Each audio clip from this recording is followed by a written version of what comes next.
ఎవ్వలైనా పార్టీలు పెట్టొచ్చు, ప్రచారం చేసుకోవచ్చు, ర్యాలీలు తీయొచ్చు, పాదయాత్రలు చేయొచ్చు. అది అందరి హక్కు సుత. ఓ కాలాలకు పబ్లిసిటీ వస్తుంది అనిపిస్తే వీళ్ళు సుత అదే తొవ్వలని అడగొచ్చు, అంతకంటే గొప్పగా ప్రచారం చేసుకోవచ్చు. అంతేగాని నడుమిట్ల గివ్వెందుల్లా.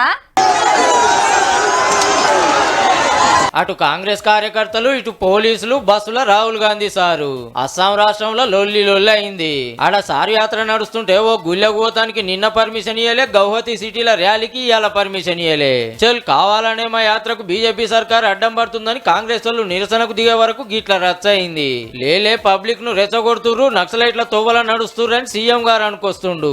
ట్రాఫిక్ జాములు చేస్తుండు, రాహుల్ గాంధీ మీద కేసు పెట్టుర్రని డీజీపీకి ఆర్డర్ వేసిండు సీఎం సారు. पदयात्रा नड्डा जी की चली जाती है, बजरंग दल की चली जाती है, मगर कांग्रेस पार्टी की नहीं जा सकती. वो ट्रैफिक नहीं रोकते हैं. నిరుడు కన్యాకుమారికి వెళ్ళి కాశ్మీర్ దాకా భారత్ జోడో యాత్ర చేస్తే ఏడగింత లొల్లి కాలే. ఇప్పుడు మణిపూర్కి వెళ్ళి బొంబాయి దాకా చేస్తుంటే చాలా అయినా కాంచి ఎప్పుడో గడబడే.